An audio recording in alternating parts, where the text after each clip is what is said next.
दोस्तों आप सब, मैं हूं आपका दोस्त विनय मिश्रा। इस वीडियो में हम लोग बात करेंगे करंट एंड इलेक्ट्रिसिटी के बारे में। एक एक करके हम लोग बहुत सारे कंसेप्ट देखेंगे। क्लास 12th के लिए वीडियो बहुत ही शानदार रहेगा। अगर आप जेईई एस्पिरेंट है या नीट एस्पिरेंट है तो भी आपके लिए वीडियो बहुत बहुत ज़्यादा बेनिफिशियल होगा। ठीक है, ये सीरीज ऑफ वीडियो आपके लिए बहुत कामदार होगा क्योंकि यहाँ पे मैं क्वेश्चन के साथ साथ सारे के सारे आइडिया डिस्कस करूंगा और वो भी काफ़ी जल्दी करूंगा। ठीक है, अब यही चीज़ अगर आप कोचिंग वगैरह में पढ़ेंगे तो आपको महीनों महीनों पढ़ाएंगे यही चीज़, लेकिन मैं यहाँ पे कोशिश कर रहा हूं इस वीडियो के अंदर ये सारी चीजें जो महीनों में पढ़ते हैं वो हम लोग कुछ घंटों में ही क्यों ना खत्म कर दें। तो चलिए स्टार्ट करते हैं बिना देरी के करंट एंड इलेक्ट्रिसिटी। तो देखिए सबसे पहला टॉपिक तो भैया ये करंट क्या होता है। तो आपने पहले भी इलेक्ट्रोस्टैटिक अगर पढ़ा है क्लास 12th के अंदर तो आपको पता होगा चार्ज क्या होता है। ठीक है, तो उसी चार्ज को ही लेके उस चार्ज से हम लोग थोड़ा आगे बढ़ते हैं। तो चार्ज अगर हम लोग प्रोड्यूस कर लिए तो अगर चार्ज एक ही जगह पे रुका है तो हम लोग के कोई काम का नहीं है। तो अगर मैं चार्ज को कहीं ना कहीं फ्लो करा दूं तो मेरे को क्या जनरेट हो जाएगी, करंट मेरे को मिल जाएगी। तो मैं वही चाहता हूं कि मेरा चार्ज फ्लो हो, तो इसी को हम लोग क्या बोलते हैं, rate of flow of charge, इसी को बोला गया करंट है। ठीक है, इतना तो हम लोग जानते थे, ये चीज तो कई लोग को पता होगा। ठीक है, तो rate of flow of charge को सिंपली बोला जाता है करंट। अब उसको हम लोग नापेंगे कैसे, तो एक मेरे को यूनिट एरिया में नापना होगा। ठीक है, तो rate of flow of charge through any cross section. अब भैया आपका जो वायर होगा उसमें कुछ ना कुछ एरिया होगा। ठीक है, हम लोग वायर को हमेशा ये मानेंगे इस चैप्टर में कि वो है सिलेंड्रिकल इन शेप। ठीक है, तो देखिए ये जो करंट हम लोग का फ्लो होगा, ये करंट असलियत में क्या है, फ्लो ऑफ चार्ज है। बहुत सारे चार्ज यहाँ पे फ्लो हो रहे हैं इसलिए यहाँ पे जनरेट हो रहा है करंट। ये चीज तो हम लोग समझ गए, बहुत बढ़िया। अब उसके बाद थ्रू एनी क्रॉस सेक्शन यहाँ पे क्यों लिखा है, क्योंकि भैया ये कंडक्टर जो है, जैसा कि आपको बोला, ये हम लोग मान के चलेंगे एक सिलेंडर होगा। हमेशा हम लोग को कंडक्टर को सिलेंडर मान के चलना है। तो ये होता है क्रॉस सेक्शन एरिया। तो हम लोग यहां से नापेंगे कि कितनी करंट यहां पे अंदर घुस रही है। अब भैया जितनी करंट हम लोग के अंदर घुसेगी किसी वायर में उतनी करंट यहां पर से निकल जाएगी, क्योंकि ये कंजर्वेशन ऑफ चार्ज पे बेस्ड है। बहुत सिंपल, बहुत इजी। ठीक है, अब देखिए एवरेज करंट क्या होता है। अब किसी भी क्वांटिटी को अगर मैं डिफाइन करता हूं तो दो टर्म्स में हम लोग को उसको डिफाइन करना होता है। एक होता है हम लोग का एवरेज क्वांटिटी, एक होता है हम लोग का इंस्टेंटेनियस क्वांटिटी। एवरेज क्वांटिटी बोलने का मतलब जो कि टाइम के साथ चेंज नहीं होती है। तो I इज इक्वल टू हम लोग क्या लिखेंगे, del Q upon del t. अगर मैं वहां पे बोलूं कि नहीं भैया आप मेरे को एवरेज मत बताओ, इतने सारे केस का मेरे को एवरेज मत बताओ, आप मेरे को बताओ कि t इज इक्वल टू 0 से अगर तुम्हारा करंट चालू हुआ तो मेरे को बताओ t is equal to 5 second पे, एग्जैक्टली 5 सेकंड में बता दो मेरे को करंट कितना है। तो वो क्या हम लोग एवरेज से निकाल पाएंगे क्या, नहीं। हम लोग एवरेज में क्या किए, जितनी भी करंट थी ऊपर नीचे हो रही है वो सबका एवरेज लेके एक एवरेज वैल्यू हम लोग प्रोवाइड करें। अब वैसे इंस्टेंटेनियस वैल्यू का मतलब आप समझ गए होंगे। अब उस 5 सेकंड पे अगर मैं बोलूं कि करंट का वैल्यू कितना होगा तो वो मैं कहां से बता पाऊंगा, इंस्टेंटेनियस करंट से बता पाऊंगा। तो उस केस में हम लोग क्या लिखेंगे, आई का formula I is equal to क्या होता है, dq अपॉन dt। अब देखिए यहां पे del Q upon del T क्यों लिखे, देखिए कहीं पर भी रेट की अगर मैं बात करता हूं ना तो मैं टाइम के रिस्पेक्ट में उसको कहीं ना कहीं कंपेयर कर रहा हूं। तो रेट का मतलब क्या है, डिवाइडेड बाय टाइम।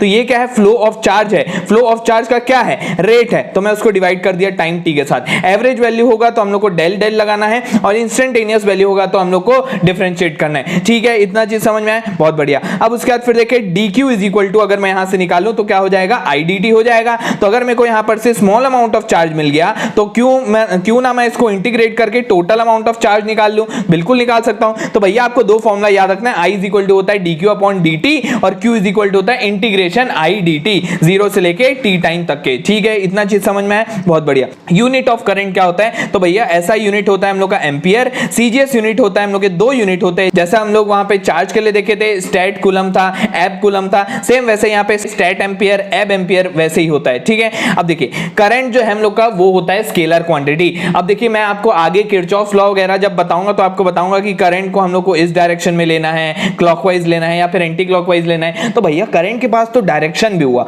और करंट के पास तो हम लोग यहां से सॉल्व करेंगे तो मैग्नीट्यूड भी जरूर आएगा। तो मैग्नीट्यूड भी है, डायरेक्शन भी है, तो भी ये वेक्टर क्वांटिटी क्यों नहीं हुआ, ये आपके मन में हो सकता है क्वेश्चन आए। तो भैया ऐसा है कि ये स्केलर क्वांटिटी उसके कारण नहीं है। स्केलर क्वांटिटी वेक्टर क्वांटिटी ये इसलिए नहीं है क्योंकि ये वेक्टर के रूल्स को फॉलो नहीं करता। ये जो वेक्टर के रूल्स होते हैं ना उसको ये फॉलो नहीं करता, इसलिए ये वेक्टर क्वांटिटी नहीं है। ये चीज आप ध्यान रखना है। Current is what, scalar quantity. सिर्फ और सिर्फ इसका मैग्नीट्यूड होगा। डायरेक्शन यहां पे हम लोग बात तो जरूर करेंगे लेकिन वो डायरेक्शन का कोई सेंस नहीं होता। वो डायरेक्शन का मतलब वही होता है कि वो बस बताएगा कि हम लोग को कि अगर प्लस आया है हम हम लोग का आंसर। तो जो डायरेक्शन आप एज्यूम करके चले थे वही डायरेक्शन है करंट का, और अगर आपके आंसर में माइनस आ गया तो आप समझ जाना कि आपका आंसर बिल्कुल सही है, बस वहां पे डायरेक्शन जो आप मान के चले हो ना वो बस वहां पे उल्टा आ रहा है। ये चीज बस इतना मतलब होता है करंट का। तो करंट क्या होता है हम लोग का, एक स्केलर क्वांटिटी होता है। बहुत बढ़िया, इतना चीज तो समझ गए होंगे। अब देखिए यहाँ पे एक क्वेश्चन सॉल्व कर लेते हैं। The amount of charge passed in time T through the cross section is,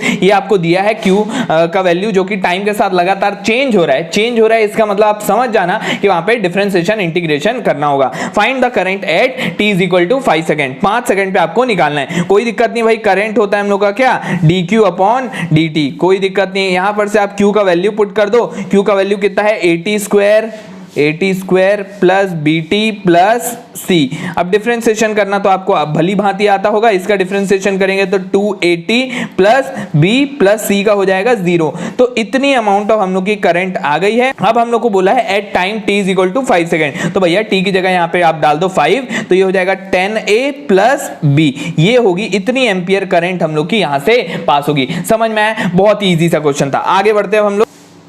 देखिए अगला क्वेश्चन देख लेते हैं। The current through a wire depend on time, यहां पे फिर से करंट डिपेंड कर रहा है। Find the charge across the cross section, मतलब चार्ज कितना क्रॉस कर रहा है उस वायर से t is equal to 10 second के लिए। भैया चार्ज निकालने का फॉर्मूला अभी हम लोग देखे, q is equal to integration i dt, 0 से लेके टाइम t तक के होता है। तो यहाँ पे टाइम t दिया है 10 सेकंड, तो यहाँ पे i का वैल्यू आप पुट करो। i का वैल्यू पुट किए तो हम लोग कुछ इस तरीके से आ गया। अब इंटीग्रेशन भी आपको आता ही होगा, ठीक है। 10 यहाँ पे अगर इंटीग्रेशन करेंगे तो क्या हो जाएगा, 10 बाहर 1 dt प्लस 4 बाहर t dt, इस तरीके से आ जाएगा। 0 से लेके 10 तक के, 0 से लेके 10 तक के, इसका हो जाएगा t, इसका हो जाएगा t स्क्वायर बाय 2, वही चीज लिखा है, ठीक है, कोई दिक्कत नहीं है। इसको आप सॉल्व करेंगे upper limit minus lower limit से, तो ये आ जाएगा हम लोग का फाइनल आंसर। समझ में आपको किस तरीके से इस पे क्वेश्चन आते हैं, बहुत बढ़िया। आगे बढ़ते हैं हम लोग, अगला टॉपिक देखते हैं, करंट एंड चार्ज कैरियर। काफी ज्यादा इंपॉर्टेंट टॉपिक है ये भी। देखिए सबसे पहले करंट, अब हम लोग समझ गए कि करंट किससे जनरेट होती है, हम लोग के चार्ज के फ्लो होने से। तो देखिए मेटल में जो चार्ज कैरियर होते हैं, कौन चार्ज को कैरी करके ले जाते हैं, वो कौन होते हैं भाई, फ्री इलेक्ट्रॉन्स होते हैं। आपको ये पता भी होगा, ठीक है। तो I इज इक्वल टू, जैसे हम लोग लिख रहे हैं Q अपॉन T, तो Q इज इक्वल टू आपने इलेक्ट्रोस्टैटिक में पढ़ा होगा NE अपॉन T। तो ये सारे फॉर्मूले आपको हर एक केस के लिए आपके दिमाग में होने चाहिए, क्योंकि इस पे बेस्ड क्वेश्चन आते हैं। I is equal to Q upon T हुआ, ये is equal to NE upon T था, ठीक है, इतना चीज समझ में आया। अब देखिए इन इलेक्ट्रोलाइट का मतलब जो आप पढ़े होंगे एनोड कैथोड वगैरह होता है। एनोड और कैथोड को अगर मैं अलग कर दूं, इस तरीके से ऐसा डब्बा रखा होता है, एनोड और कैथोड को ऐसे कनेक्ट कर देते हैं, सॉल्ट ब्रिज लगा देते हैं, तो यहां से करंट पास होती है। आपने केमिस्ट्री में पढ़ा होगा। तो यहां पे कौन फ्लो कराता है हम लोग का, यहां पे चार्ज को कौन फ्लो करा के ले जाता है, तो भैया आयंस फ्लो करा के ले जाते हैं, ठीक है। अब देखिए करंट हम लोग दो जगह निकाल सकते हैं। एक निकाल सकते हैं हम लोग पर्टिकुलर एनोड और पर्टिकुलर कैथोड में, जिसका फॉर्मूला होता है I is equal to NE by T. देखिए I is equal to NE by T होता है, NXE बाई टी यहां पे लिखा है। X का मतलब क्या, जितना अमाउंट ऑफ भी वहां पे चार्ज होगा। इसका बोलने का मतलब अगर यहां पे मेरा आयन है मान लीजिए Cu2+, तो वहां पे X का वैल्यू होगा 2, जितना भी डेफिशिएंसी होगा वो उसका क्या हो जाएगा, X का वैल्यू हो जाएगा। समझ में आया, ठीक है। N क्या है, नंबर ऑफ इलेक्ट्रॉन से, number of electron, number of ion, जो भी हम लोग के चार्ज कैरियर होंगे N है वो, ठीक है। T तो हम लोग का टाइम है। अब देखिए अगर आपको बिटवीन द इलेक्ट्रोड निकालना है, बिटवीन द इलेक्ट्रोड के लिए आपके पास फॉर्मूला है। क्यों बिटवीन द इलेक्ट्रोड ये फॉर्मूला आया, तो भैया आपके एनोड साइड के कारण करंट अलग जनरेट होगी, कैथोड साइड के कारण अलग होगी, तो हम लोग उसका एवरेज लेते हैं। तो N1x1e plus N2x2e upon total time t, ठीक है। N1 ये एनोड साइड वाला हम लोग का नंबर ऑफ इलेक्ट्रॉन, ये N2 कैथोड साइड वाला नंबर ऑफ, अब जरूरी नहीं नंबर ऑफ इलेक्ट्रॉन हो, नंबर ऑफ आयंस भी हो सकता है, वही N2 वो हो गया। x1 का वैल्यू इधर पे जो आपको बताया, और x2 का वैल्यू जो इधर पे होगा। जैसे इधर पे अगर मैं Zn2+ लिया और इधर पे मान लीजिए Cu+ लिया, तो यहाँ पे x1 का वैल्यू 2 हो जाएगा और x2 का वैल्यू यहाँ पे 1 हो जाएगा। समझ में आया इतना, बहुत बढ़िया। अब उसके बाद फिर अगर मैं डिस्चार्ज ट्यूब की बात करूं या फिर गैसियस मिक्सचर की अगर हम लोग बात करें, तो वहां पे जो चार्ज कैरियर होते हैं वो होते हैं आयंस और फ्री इलेक्ट्रॉन्स। तो देखिए आयंस के कारण जो करंट प्रोड्यूस होती है N1xe, और फ्री इलेक्ट्रॉन के कारण जो करंट प्रोड्यूस होती है वो होती है Ne, और डिवाइडेड बाय अगर हम लोग टाइम कर देंगे तो वो हो जाएगा हम लोग का डिस्चार्ज ट्यूब में कितना करंट आता है। इस पे बेस बिल्कुल क्वेश्चन आते हैं, अभी हम लोग क्वेश्चन भी सॉल्व करके देख लेंगे। और लास्ट हम लोग का सेमीकंडक्टर, तो ये तो पूरा का पूरा एक चैप्टर हम लोग को पढ़ना है क्लास 12th में, तो यहाँ पे हम लोग बहुत ही डिटेल में इसको पढ़ेंगे। बस इतना हम लोग को यहाँ पे अभी जान लेते हैं कि यहाँ पे जो चार्ज कैरियर होते हैं वो कौन होते हैं, फ्री इलेक्ट्रॉन्स होते हैं और साथ ही साथ होल्स होते हैं। अब इसके बारे में बहुत डिटेल में हम लोग सेमीकंडक्टर में पढ़ेंगे, अभी के लिए बस इतना काफी है, ठीक है। अब हम लोग बात करते हैं ऑर्बिटल करंट के ऊपर, बहुत ही इंपॉर्टेंट टॉपिक है एक। देखिए यहाँ पे क्या है, अगर एक हाइड्रोजन एटम है, मेरे हाइड्रोजन एटम में एक ही इलेक्ट्रॉन होगा, ठीक है। अब हाइड्रोजन एटम है तो I is equal to Q by T, ठीक है। ये चीज अगर मैं लिखूं I is equal to Q upon T. अब देखिए यहां पे Q क्या है हम लोग का, इलेक्ट्रॉन, तो E अपॉन टी लिख सकता हूं। 1 अपॉन टाइम पीरियड क्या होता है मेरा, फ्रीक्वेंसी होता है, तो E न्यू लिख सकते हैं हम लोग, ठीक है। फ्रीक्वेंसी को आपने रोटेशन मोशन में बिल्कुल पढ़ा होगा कि ओमेगा अपॉन 2 पाई लिख सकते हैं। कैसे, तो भैया आपने ये पढ़ा होगा ओमेगा इज इक्वल टू होता है 2 पाई इंटू फ्रीक्वेंसी, तो फ्रीक्वेंसी क्या हो जाएगा ओमेगा अपॉन 2 पाई, यही चीज मैं यहाँ पे पुट कर दिया। अब आपने ये भी पढ़ा होगा V इज इक्वल टू क्या होता है ओमेगा आर, तो ओमेगा का वैल्यू हो जाएगा यहाँ पर से V अपॉन आर, तो ये चीज पुट कर दिया। एक बहुत ही इंपॉर्टेंट फॉर्मूला आपके सामने आ गया है, I is equal to EV upon 2 pi R, बहुत ज्यादा इंपॉर्टेंट है। कई बार हम लोगों को क्लास 12th में अलग अलग चैप्टर में ये लगेगा और कई सारे कंपटीशन के क्वेश्चन इस पे बेस्ड आ चुके हैं, ठीक है। I is equal to EV upon 2 pi R, ये आपको दिमाग में रखना है, ठीक है। अब आगे बढ़ते हैं हम लोग, कुछ क्वेश्चन यहाँ पे सॉल्व कर लेते हैं, ठीक है। सबसे पहला क्वेश्चन यहाँ पे, a current of 300 milli ampere is flowing through a filament, कोई दिक्कत नहीं है, फिलामेंट के थ्रू अगर फ्लो करिए इसका मतलब समझ जाना है कि वो क्या है, मेटल या फिर कंडक्टर है। How many electron pass through any cross section of filament पर मिनट, पर मिनट की बात कर रहे हैं, मतलब अपने को टाइम किस में चाहिए रहता है, सेकंड में, तो यहाँ पे 60 सेकंड दिया है। अब भैया मेटल या फ्री इलेक्ट्रॉन की बात की है, ठीक है, मेटल या फिर कंडक्टर की बात की है, तो हम लोग को पता है चार्ज कैरियर होते हैं, फ्री इलेक्ट्रॉन, इसका मतलब करंट होगा वहां पे ये। अब अपने को कुछ नहीं, फॉर्मूले में बस पुट कर देना है, एन का वैल्यू यहाँ पे निकाल देना है, कितने नंबर ऑफ इलेक्ट्रॉन पूछा है, तो कुछ नहीं, फॉर्मूला पुट किए, आंसर ला दिए, सिंपल, ठीक है। अब देखिए कॉपर वोल्टामीटर, कॉपर वोल्टामीटर की बात कर दिया तो समझ जाना इलेक्ट्रोड कैथोड वाली बात कर रहा है। इतने नंबर ऑफ Cu2+ आयन है डिपॉजिटिंग पर minute, what is the current in the copper voltameter. तो देखिए यहाँ पे एक ही साइड का हम लोग को दिया है, तो यहाँ पे अपने को पता नहीं कि कौन एनोड है कौन कैथोड है, इसका मतलब आपको खुद से समझना है कि ये क्या है, इलेक्ट्रोलाइट है। इलेक्ट्रोलाइट यहाँ पे दिया है और इलेक्ट्रोलाइट में क्योंकि एक ही साइड का हम लोग को N दिया है, इसका मतलब आपको सिंपली ये वाला फॉर्मूला यूज करना है, I is equal to NXE upon T। तो देखिए N का वैल्यू ये दिया है, X का वैल्यू यहाँ पे 2 हो जाएगा, E का वैल्यू अपने को पता रहता है और T का वैल्यू पर मिनट बोला है तो 60 सेकंड हो जाएगा। तो I का वैल्यू कंप्यूट किए तो ये आ गया, I का वैल्यू कंप्यूट किए तो ये आया, समझ में आया, बहुत बढ़िया। आगे बढ़ते हैं अब हम लोग और कुछ क्वेश्चन देख लेते हैं। तो जैसा कि मैं आपको बताया था ये क्वेश्चन, ऐसे टाइप के क्वेश्चन काफी आते हैं हाइड्रोजन एटम पे बेस्ड। तो देखिए इन अ हाइड्रोजन एटम एक इलेक्ट्रॉन सर्कुलर पाथ में जब भी बोलेगा मूव कर रहा है कोई एक एटम है, तो समझ जाना वहां पे ऑर्बिटल करंट की ही बात करना चाह रहा है वो। I इज इक्वल टू होता है EV upon 2 pi R, E का वैल्यू पता है, V का वैल्यू यहाँ पे दिया है, 2 पाई का वैल्यू अपने को पता होता है 22/7 और R का वैल्यू यहाँ पे साफ साफ दे दिया है। सिर्फ और सिर्फ अगर फॉर्मूला पता हो तो अपना काम हो जाएगा, ठीक है। इन अ डिस्चार्ज ट्यूब, अब डिस्चार्ज ट्यूब की बात कर रहा है तो आपको वहां पे समझ जाना है कि वो गैसियस मिक्सचर वाला जो हम लोग पढ़े, डिस्चार्ज ट्यूब वाला पढ़े फॉर्मूला, वो यहां पे लगाना है। Number of hydrogen ions drifting across a section पर सेकंड इज इतना, मतलब N1 का मेरे को वैल्यू दे दिया है। When the number of electron drifting in opposite direction, और यहां पे N2 का वैल्यू भी दे दिया है, पर सेकंड की बात कर रहे हैं मतलब 1 सेकंड है टाइम। देखिए N1 का वैल्यू दे दिया है, N2 का वैल्यू दे दिया है, X1 का वैल्यू क्योंकि हाइड्रोजन है मतलब H प्लस होता है, ठीक है, +1 होगा ये, और इंटू E ये तो पता है अपने को, N2 वैल्यू पता है, E का वैल्यू पता है, अपॉन टाइम का वैल्यू 1 हो गया। इसको सॉल्व करोगे तो आपका आंसर आ जाएगा, समझ में आया, ठीक है। आगे बढ़ते हैं अब हम लोग, अब चलते हैं अपने अगले टॉपिक पे। करंट डेंसिटी एक बहुत ही शानदार टॉपिक है, इस पे बेस भी काफी सारे क्वेश्चन आते हैं और बहुत घुमा फिरा के भी क्वेश्चन आते हैं जेई वगैरह में, तो अभी हम लोग उसको भी सॉल्व करेंगे, आपको मैं पूरा आइडिया क्लियर करवा दूंगा, ठीक है। अगर आप जेई नीट के एस्पिरेंट है तो ये वीडियो आपके लिए बहुत ज्यादा शानदार होने वाला है, क्योंकि आगे मैं कुछ क्वेश्चन यहाँ पे बताऊंगा, आपको एकदम चिंटू मिंटू क्वेश्चन नहीं बताने वाला, यहाँ पे मैं एकदम अच्छे खासे क्वेश्चन बताऊंगा जो कि कंसेप्ट पे बेस्ड है, जो कि आजकल के फॉर्मेट पे बिल्कुल बेस्ड है, और आजकल जैसे क्वेश्चन आते हैं इंटीग्रेशन डिफरेंशिएशन थोड़ा लगाना पड़ जाता है हम लोग को, वैसे क्वेश्चन बताऊंगा, एकदम चिंटू मिंटू वैल्यू पुट करने वाले क्वेश्चन नहीं देखेंगे हम लोग। तो चलिए सबसे पहले यहाँ पे समझ लेते हैं, थोड़ा कंसेप्ट, थोड़ा बकवास थ्योरी है, तो एक बार जल्दी से उसको समझ लेते हैं। देखिए current density at any point is defined as current per unit area. Current density क्या होता है, मेरे को किसी एक पॉइंट पे अगर करंट का डेंसिटी निकालना है, मतलब कितना ज्यादा वहां पे करंट वहां पे फ्लो हो रहा है, करंट का डेंसिटी, तो मैं किससे कंपेयर करके निकालूंगा, ऑब्वियसली उसके एकदम स्मॉल एरिया पे मैं निकालूंगा। तो उसी चीज को हम लोग क्या बोलते हैं, एक पर्टिकुलर एरिया पे अगर मैं करंट की बात करता हूं तो उस चीज को हम लोग बोलते हैं करंट की डेंसिटी। अब देखिए current density at a point is defined as the current per unit area, वही चीज बोला, ठीक है। Passing normally through vanishingly small area. अब ऐसा क्यों लिखा है, क्योंकि देखिए अगर आपने इलेक्ट्रोस्टैटिक पढ़ा है तो आपको बिल्कुल पता होगा कि ये अगर एरिया है तो एरिया क्या होता है हम लोग का, वेक्टर क्वांटिटी होता है जिसका जो डायरेक्शन है वो हमेशा नॉर्मल होता है उसके सरफेस से, ये आपको पता होगा। तो यहां पे यही चीज लिखा है, जितना भी करंट यहाँ पे हम लोग को फ्लो कर रहा है एक पर्टिकुलर एक स्मॉल एरिया में, ठीक है, जो कि नॉर्मल है, एरिया के नॉर्मल, मतलब कि इस सरफेस के नॉर्मली जितना करंट फ्लो हो रहा है उसके मेरे को बात करना है। इसलिए यहाँ पे passing normally through vanishingly small area यहाँ पे टर्म यूज किया। नॉर्मली लिखना बहुत जरूरी है क्योंकि एरिया वेक्टर के डायरेक्शन में जितना हम लोग का करंट जा रहा है सिर्फ उसी करंट को हम लोग गिनेंगे और उसी करंट को अगर हम लोग नाप के एरिया के अकॉर्डिंग बताएं तो उसको हम लोग करंट डेंसिटी बोल देंगे, ठीक है। तो करंट डेंसिटी को J से डिनोट करते हैं हम लोग, कि होता है DI अपॉन DS, ठीक है। अब देखिए यहां पर से अगर मेरा करंट फ्लो हो रहा है तो देखिए ये मेरा एरिया वेक्टर यहां पे किस डायरेक्शन में होगा, ऑब्वियसली इस डायरेक्शन में, तो DS जो होगा मेरा इस डायरेक्शन में, करंट जो मेरा है वो DI इस डायरेक्शन में, तो इसीलिए यहां पे एरिया वेक्टर के नॉर्मल लिखा है। ये एरिया वेक्टर के नॉर्मली जितनी हम लोग की करंट पास होगी एक पर्टिकुलर नॉर्मल एरिया से, उसी को हम लोग क्या बोलेंगे, करंट डेंसिटी बोलेंगे।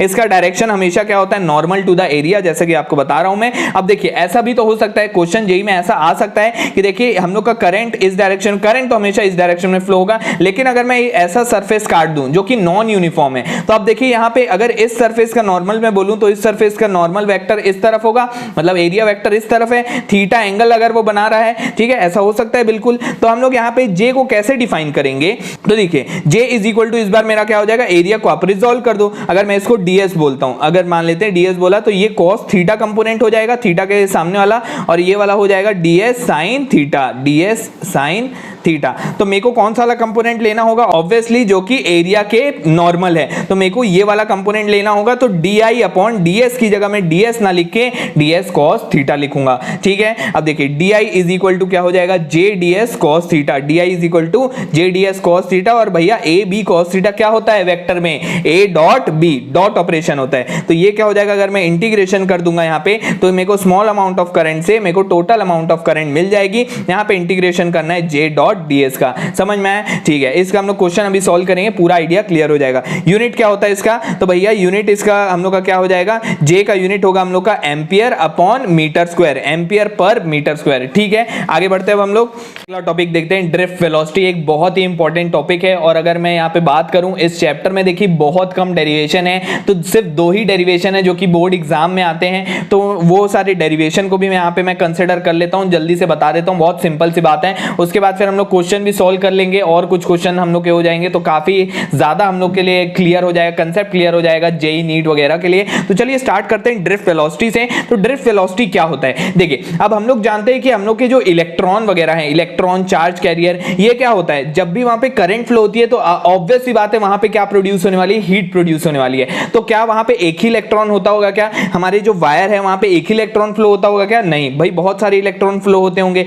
और इतने सारे इलेक्ट्रॉन को अगर हीट मिल रही है, क्योंकि यहाँ पे करंट फ्लो हो रहा है, करंट फ्लो हो रहा है, इसका मतलब यहाँ पे हीट यहाँ पे प्रोड्यूस हो गई। तो अगर हीट प्रोड्यूस हो गई तो भैया ये इलेक्ट्रॉन भी तो इंसान है ना, इनको भी तो गर्मी लगेगी, ये क्या करेंगे, इधर उधर शफल करने लगेंगे, डांस करने लगेंगे, एक दूसरे से टकराने लगेंगे। तो वो जो थर्मल एजिटेशन के कारण इधर उधर जो भागते हैं और जिसके कारण इनके अंदर कुछ वेलोसिटी आ जाती है, उसी वेलोसिटी को कहा जाता है ड्रिफ्ट वेलोसिटी। समझ में आपको, drift velocity is the average velocity gained by the electron during their random motion due to thermal agitation when there effective collision, when there is an effective collision. तो जब भी वहां पे इफेक्टिव कोलिजन, ऑब्वियस सी बात है होगा ही, क्योंकि इतने सारे इलेक्ट्रॉन है इधर उधर डांस करके टकराएंगे ही एक दूसरे से, और अगर टकराएंगे तो वहां पे कोलिजन होगा, कोलिजन होगा तो क्या अपनी जितनी भी वेलोसिटी लोग गेन किए होंगे वो एक दूसरे को टकराने के बाद खत्म कर देंगे। तो अगर मैं कुल मिला के ये बोलूं कि average drift velocity of electron क्या होगी किसी एक कंडक्टर में, तो उसका आंसर होगा 0। क्यों 0 होगा, क्योंकि भैया जितनी वेलोसिटी वो गेन किया होगा वो किसी ना किसी दूसरे इलेक्ट्रॉन के साथ टकरा के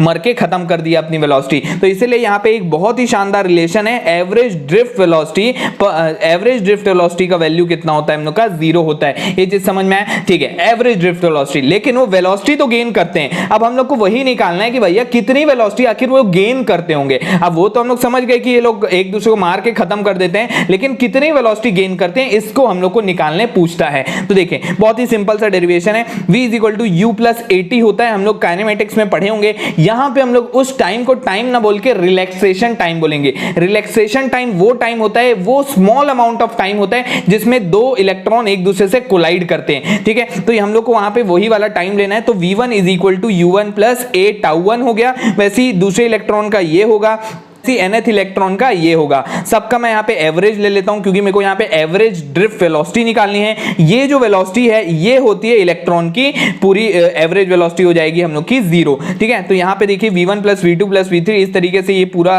अपॉन n हो गया। अब v1 की जगह मैं लिख दिया u1 plus a tau 1, v2 की जगह मैं ये लिख दिया, v3 की जगह वैसे लिख दूंगा और vn की जगह ये लिख दिया। अब सारे u को इकट्ठा कर लिया और इसका वैल्यू अभी आपको बताया कितना होता है, 0 होता है। तो 0 प्लस a इंटू ये क्या हो गया, अगर मैं इसको टाउ बोल दूं, ठीक है, एवरेज रिलैक्सेशन टाइम टाउ, तो ये हो जाएगा a इंटू टाउ। अब उसके बाद फिर ये a को हम लोग ये कैसे लिख दिए, तो भैया पिछले यूनिट में हम लोग पढ़ के आ रहे हैं इलेक्ट्रिक फील्ड क्या होता है, E is equal to minus V upon L होता है, F इज इक्वल टू क्या होता है, E होता है, ये भी हम लोग पढ़े हैं। अगर हम लोग वेक्टर की बात करें, इलेक्ट्रिक फील्ड यहाँ पे वेक्टर क्वांटिटी है और E हम लोग का नेगेटिव चार्ज होता है, तो हम लोग यहाँ पे डायरेक्शन को ही मेंशन कर दिए, F is equal to ma होता है, तो यहाँ पर से A का अगर मैं वैल्यू निकालूं तो ये होता है। ठीक है, और अगर मैग्नीट्यूड में बोलूं तो E बाय m होता है। तो ये मैं A का वैल्यू एज इट इज यहाँ पे उठा के पुट कर दिया, तो वेक्टर लगाया हूं इसलिए यहाँ पे माइनस साइन भी है। ठीक है, तो ड्रिफ्ट वेलोसिटी कितना होता है, E बाय m टाउ, मतलब कुल मिला के ड्रिफ्ट वेलोसिटी कितना होता है, A इंटू टी। वहां पे T क्या होगा, रिलैक्सेशन टाइम होगा, E बाय m टाउ। अब देखिए E को हम लोग माइनस V बाय L रखेंगे तो ये हो जाएगा हम लोग का प्लस, तो E V by ml tau. इस पे बेस्ड बहुत सारे क्वेश्चन आते हैं और कई सारे कंसेप्चुअल क्वेश्चन भी बनते हैं। ठीक है, मैं उसको आने वाले वीडियो में उसको भी कंसीडर कर लूंगा, उसको भी वहां पे आपको बता दूंगा, लेकिन ये फॉर्मूला आपको याद रखना है। ड्रिफ्ट वेलोसिटी का फॉर्मूला क्या होता है, EV बाय ml टाउ। यहाँ पे V क्या है हम लोग का पोटेंशियल डिफरेंस, E क्या हम लोग का इलेक्ट्रॉन का चार्ज, M क्या है इलेक्ट्रॉन का मास, L क्या है हम लोग का जितने भी लेंथ ऑफ द कंडक्टर जितना भी लेंथ का है, और टाउ क्या है हम लोग का रिलैक्सेशन टाइम है। ये चीज समझ में आए। ठीक है, आगे बढ़ते हैं हम लोग। एक छोटा सा टर्म आता है, कभी कभी बोर्ड एग्जाम में पूछ लेता है, कई बार आया है, मोबिलिटी क्या होता है। तो मोबिलिटी क्या है, drift velocity per unit electric field. तो drift velocity per unit electric field को बोला जाता है मोबिलिटी। और अगर मैं यहाँ पे ड्रिफ्ट वेलोसिटी का वैल्यू पुट कर दूं, क्या होता है, EV बाय ml टाउ, या फिर E बाय m टाउ भी पुट कर सकता हूं। अपॉन E है यहाँ पे, तो अपॉन E, तो E से हो जाता है E कैंसल, तो E बाय m टाउ हो जाता है हम लोग का मोबिलिटी। अब देखिए जितना ज्यादा वहां पे इलेक्ट्रिक फील्ड होगा उतना ही कम स्पीड से वहां पे हमारे चार्ज कैरियर फ्लो कर पाएंगे, इसका मतलब वो है। ठीक है, तो यहाँ पे ऐसा यूनिट जो होगा वो क्या होगा, क्योंकि यहाँ पे ड्रिफ्ट वेलोसिटी है तो ये मीटर पर सेकंड में होगा, और यहाँ पे इलेक्ट्रिक फील्ड जो है वो न्यूटन पर कूलम में होगा। ठीक है, अब देखिए एक और क्वेश्चन आता है बोर्ड एग्जाम में, एकमात्र अगर मैं डेरिवेशन बोलूं इस चैप्टर में जो सबसे ज्यादा इंपॉर्टेंट है तो वो ये है। तो ये क्या है, drift relation between drift velocity और करंट के बीच में क्या रिलेशन होता है। तो इसको बहुत ही आसान तरीके से हम लोग यहाँ पे समझ लेते हैं। देखिए सबसे पहले तो ये मेरा कंडक्टर है, मैं आपको बताया कि इस चैप्टर में पूरे के पूरे वायर को हम लोग को सिलेंडर मान के चलना है। तो देखिए मैं सिर्फ और सिर्फ इतने सेक्शन पे निकालने वाला हूं करंट। इतने सेक्शन पे अगर मैं निकाल लेता हूं तो उसको मैं पूरे से मल्टीप्लाई कर दूंगा तो मेरा काम हो जाएगा। ये क्या किया, मैं इतना सेक्शन यहाँ पे कंसिडर कर लिया। देखिए यहाँ पे मैं बकवास लिखा हूं, पहले consider a conductor of length L। ये कंडक्टर इसका लेंथ L है, एरिया A है। एरिया ऑफ हमेशा हम लोग को क्रॉस सेक्शन का लेना है, कभी भी इसका पूरे का एरिया नहीं लेना है बोलेगा, हमेशा अपने को किसका लेना है, एरिया क्रॉस सेक्शन का लेना है। ठीक है, and having small n number of electron per unit volume. तो देखिए n क्या है मेरा, यहाँ पे n है मेरा number of electron per unit volume, एक यूनिट वॉल्यूम में। तो अगर मैं उसको मल्टीप्लाई कर देता हूं पूरे वॉल्यूम से तो मेरे को मिल जाएगा टोटल इलेक्ट्रॉन। टोटल इलेक्ट्रॉन मिल जाएगा तो मैं कैसे निकाल सकता हूं, I is equal to Q upon T होता है। तो अगर मेरे को टोटल नंबर ऑफ इलेक्ट्रॉन मिल गया तो Q की जगह हम लोग Ne लिख सकते हैं, Ne अपॉन T। तो N की जगह मैं डाल दूंगा जितने भी नंबर ऑफ इलेक्ट्रॉन होंगे। ठीक है, बस वैसे ही हम लोग को यहाँ पे निकाल देना है करंट। तो देखिए कैसे करना है, यहाँ पे देखिए सबसे पहले वही चीज यहाँ पे लिखा है, number of electron passing through AB। देखिए AB से कितने नंबर ऑफ इलेक्ट्रॉन पास हो रहे हैं, तो देखिए इसका जो लेंथ है, हम लोग जानते हैं कि इलेक्ट्रॉन यहाँ से यहाँ अगर जा रहा है तो वो ऑब्वियसली कौन सी वेलोसिटी से जा रहा होगा, ड्रिफ्ट वेलोसिटी से जा रहा होगा। और ये मैं मान लिया कि स्मॉल टाइम डेल्टी पे जा रहा है, तो यहाँ से यहाँ का जो लेंथ हो जाएगा वो क्या होगा, लेंथ क्या होता है, स्पीड इनटू टाइम। तो स्पीड इनटू टाइम हो जाएगा मेरा लेंथ, तो VD इनटू डेल्टी। ठीक है, इतना चीज समझ में आए, बहुत बढ़िया। आगे बढ़ते हैं हम लोग, यहाँ पे n इज इक्वल टू क्या हो जाएगा, टोटल नंबर ऑफ इलेक्ट्रॉन। ये क्या है हम लोग का, नंबर ऑफ इलेक्ट्रॉन एक यूनिट वॉल्यूम में इनटू वॉल्यूम ऑफ पूरा का पूरा सिलेंडर अगर कर दूंगा तो पूरे नंबर ऑफ इलेक्ट्रॉन मिल जाएंगे। तो n इंटू A VD डेल्टी कर दिया मैं। ठीक है, अब नेट चार्ज क्या होता है हम लोग का, del Q is equal to Ne होता है। ये n का वैल्यू आप यहाँ पे पुट कर दो, तो ये पूरा मैं यहाँ पे पुट कर दिया, इंटू E हो गया। अब Q अगर आपके पास आ गया है तो आप सिंपली Q बाय T कर दो, तो I is equal to del Q by del T होता है। तो यहाँ पर से डेल्टी डेल्टी देखिए कैंसिल हो जाएगा। तो ये मेरा आ गया करंट और ड्रिफ्ट वेलोसिटी के बीच में रिलेशन NAVDE।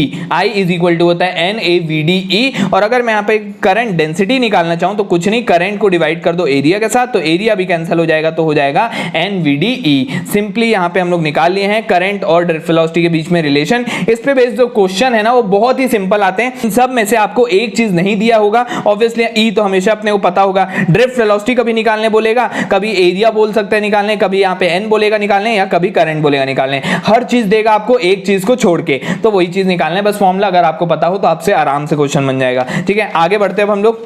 यहाँ पे मैं दो क्वेश्चन आपको बताने वाला हूँ, बहुत ही ज्यादा इंपॉर्टेंट है। अगर आप जेई या फिर नीट एस्पिरेंट है, बहुत ही शानदार क्वेश्चन है। मैं एकदम चिंटू मिंटू टाइप के क्वेश्चन नहीं करा रहा हूँ, यहाँ पे आपको कंसेप्चुअल क्लैरिटी आपकी क्लियर करना चाह रहा हूँ कि आखिर किस टाइप के इसमें क्वेश्चन आते हैं। और आजकल जो जेई में पैटर्न है क्वेश्चन का, उसमें क्या है, डिफरेंशिएशन इंटीग्रेशन करने वो बोलता है। थोड़ा बहुत यहाँ पे थोड़ा अच्छा खासा क्वेश्चन है, ये लेवल 1 का क्वेश्चन है, लेवल 2 का क्वेश्चन है, लेकिन आपसे जरूर बन जाएगा अगर आपका कंसेप्ट क्लियर हो गया है। देखिए यहां पे क्या बोल रहा है, a current is flowing through a cylindrical conductor. हाँ भाई, एक कंडक्टर में करंट फ्लो हो रही है जिसका रेडियस है r। ठीक है, कोई दिक्कत नहीं है। Such that the current density वहां पे लगातार बदल रहा है, करंट डेंसिटी यहां पे बदल रहा है कैसे, J01 minus r bye r। ठीक है, यहां पे r हम लोग का वेरिएबल है, छोटा r जो है वो क्या है हम लोग का वेरिएबल है, और ये बड़ा r क्या है, इसका रेडियस है जो कि कांस्टेंट है। ठीक है, अब यहां पे अपने को निकालना है total current density through the cross section of conductor. यहां पर से अपने को क्या निकालना है, टोटल करंट डेंसिटी। तो यहां पे देखिए कहीं पे भी अगर कुछ भी चीज बदल रही होती है किसी भी चीज के रिस्पेक्ट में, तो आपको वहां पे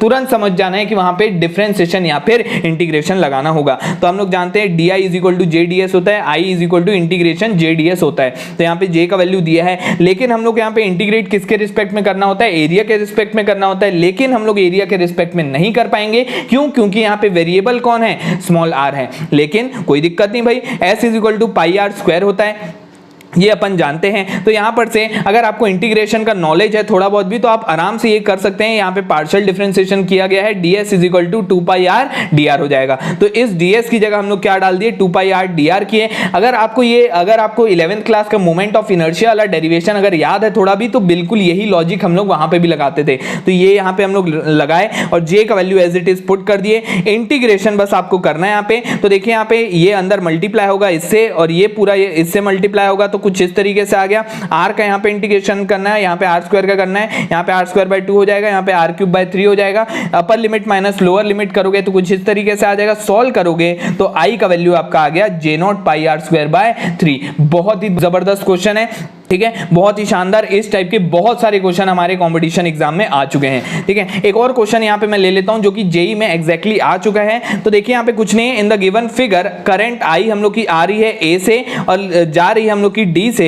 assume that the current I is entering from A spreading over a hemisphere. A से अगर वो एंटर कर रही है और हेमिस्फीयर में स्प्रेड कर रही है, ये हेमिस्फीयर नहीं बना था वहां पे, अपने को यहाँ पे क्या निकालना है कि पॉइंट सी पे कितना करंट डेंसिटी होगा। तो देखिए ये क्वेश्चन आपको सिर्फ और सिर्फ लॉजिक से ही बनेगा। यहां से पे आपको बस यही सोचना है कि करंट अगर ए से एंटर करिए, इसका मतलब जो हेमिस्फीयर वहां पे बन रहा होगा, वहां पे जो सेंटर होगा हेमिस्फीयर का वो क्या होगा, ए होगा। ठीक है, और देखिए अगर ये मेरा सेंटर होगा, मेरे को निकालना है पॉइंट सी तक के लिए, तो ये यहां से लेके यहां तक के क्या हो गया, रेडियस हो गया, हेमिस्फीयर का रेडियस हो गया। तो रेडियस कितना हो गया मेरे हेमिस्फीयर का भैया, a प्लस बी हो गया। ये चीज तो समझ रहे होंगे। करंट डेंसिटी होता है सिंपली करंट अपॉन एरिया। तो एरिया क्या होता है भैया, हेमिस्फीयर का एरिया हम लोग का कितना होता है हेमिस्फीयर का। अब हम लोग को कौन सा एरिया लेना है, तो भैया हम लोग को हेमिस्फीयर का एरिया नहीं लेना है। मैं आपको बताया था, हेमिस्फीयर हो चाहे सिलेंडर हो, आपको हमेशा एरिया कौन सा वाला लेना है, क्रॉस सेक्शन वाला एरिया लेना है। कई सारे लोग यहीं पे बस गड़बड़ कर देते हैं। यहाँ पे क्रॉस सेक्शन का एरिया क्या होगा, वो तो भैया ऑब्वियसली क्या होगा, एक सर्कल होगा। तो सर्कल क्या होता है, पाई आर स्क्वायर, तो पाई आर स्क्वायर होगा।